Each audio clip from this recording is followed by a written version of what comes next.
Les problèmes géopolitiques et commerciaux ont provoqué de nombreuses turbulences sur les marchés boursiers au cours des derniers mois. Mais que signifie la Whatever It Takes de Friedrich Merz pour les marchés obligataires?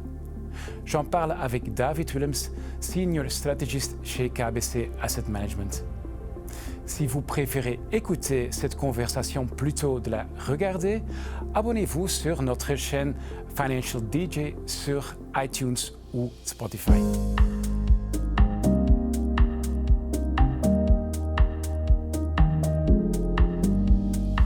Bonjour David, bienvenue.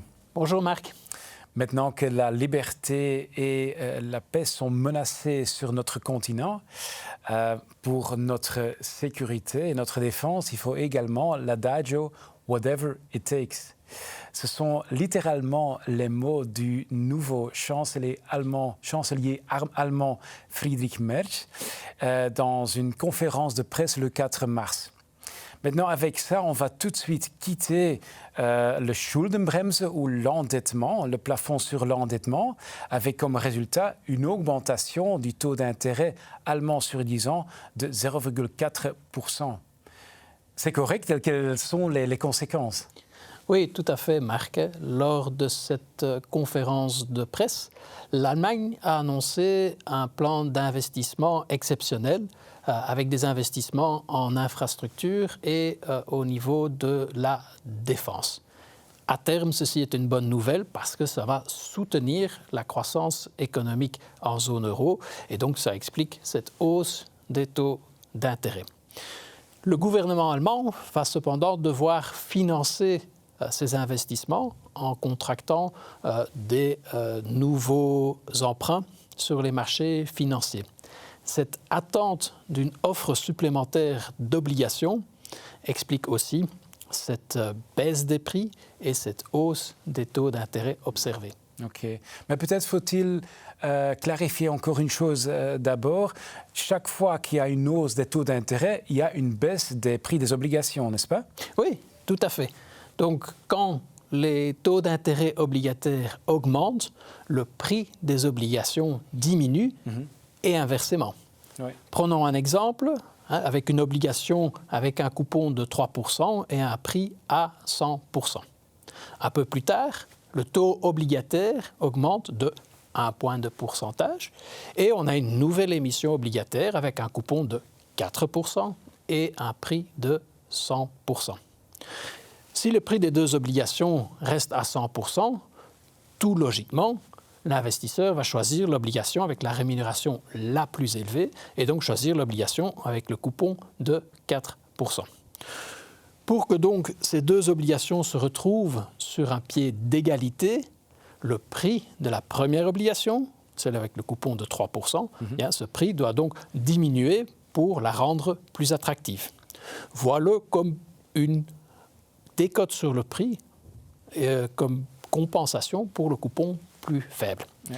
On va donc avoir une baisse du prix sur l'obligation avec un coupon de 3% jusqu'à un niveau où il n'y a plus de différence de rendement pour un investisseur futur.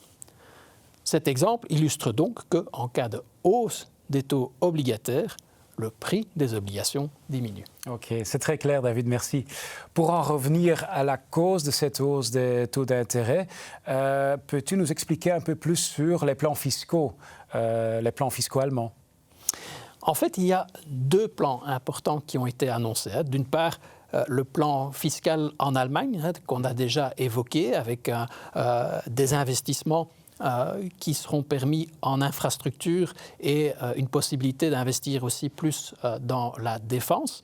Mais il y a aussi un deuxième plan qui était très important au niveau de l'Europe où on ambitionne une augmentation des dépenses pour la défense financées ou permis grâce à des mesures budgétaires plus souples.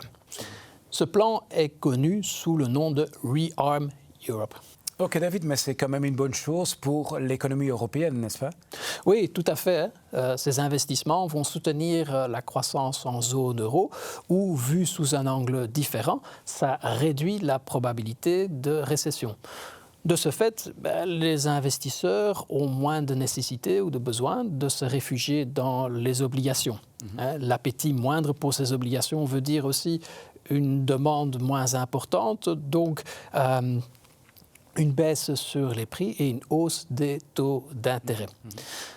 Remarquons qu'il est encore incertain à quelle rapidité ces investissements vont pouvoir être réalisés et avec quelle rapidité et quelle ampleur elles permettront d'avoir un impact sur l'économie européenne et donc soutenir ce moteur de croissance. OK. Mais pour placer un peu les choses dans leur contexte, est-ce que cette hausse de 0,4% pour les obligations allemandes, est-ce que c'est plutôt exceptionnel? Oui, quand même. Traditionnellement, l'Allemagne est un pays très conservateur en termes de politique budgétaire et fiscale. Ce programme d'investissement a nécessité une révision de la Constitution et illustre donc le caractère exceptionnel de ce plan. Les investisseurs ont été surpris, ce qui explique que oui, cette hausse de 0,4% du taux 10 ans allemand est quand même quelque chose de plutôt rare. Ouais. Alors avec cette hausse des taux d'intérêt, beaucoup d'investisseurs craignent un nouveau 2022 où les obligations ont vraiment terminé dans le rouge. Est-ce qu'on peut comparer les deux scénarios ou certainement pas? Non, pas du tout. En 2021 et 2022, l'inflation a très fortement grimpé d'un niveau proche de 0% à plus de 10%. Entre-temps, l'inflation a de nouveau ralenti vers un niveau de 2%. Ceci explique que la BCE ait été en mesure de fortement réduire son taux directeur au cours des derniers mois. D'autre part, dans sa communication, la BCE a souligné que son objectif d'inflation de 2% serait atteint probablement début 2026. De plus, elle a indiqué que dans les trimestres ultérieurs, l'inflation resterait proche de son objectif de 2%.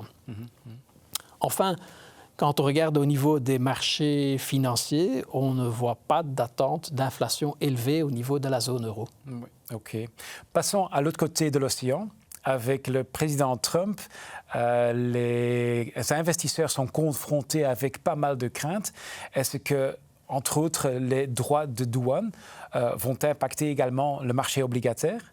Oui, c'est un fait que les investisseurs sont confrontés à beaucoup d'incertitudes.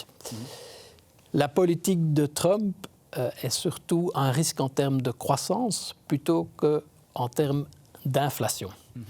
En cas d'aggravation du conflit commercial, c'est un fait que les entreprises en zone euro en souffriraient.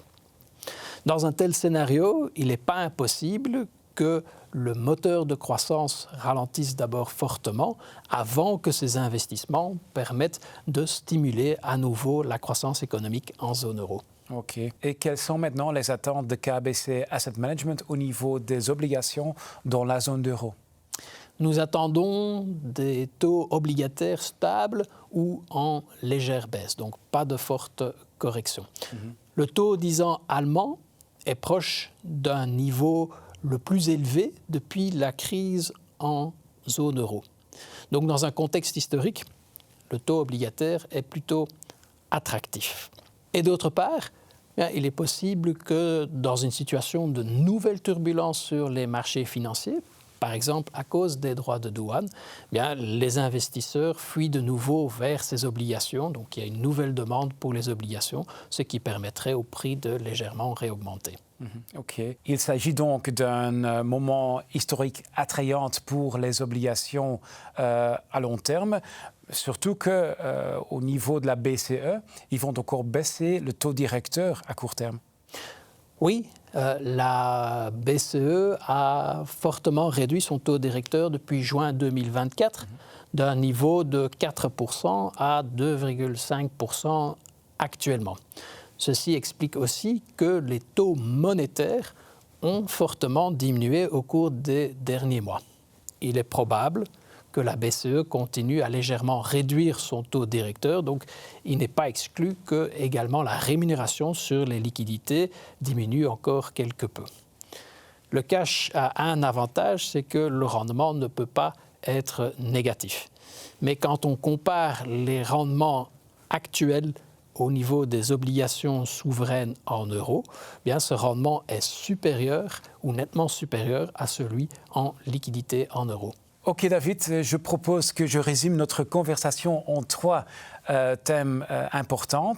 C'est le rendement à maturité des obligations d'État est supérieur à celui en liquidité en euros. 2, KBC Asset Management n'attend pas une forte hausse des taux d'intérêt et donc pas une baisse considérable des obligations à plus long terme.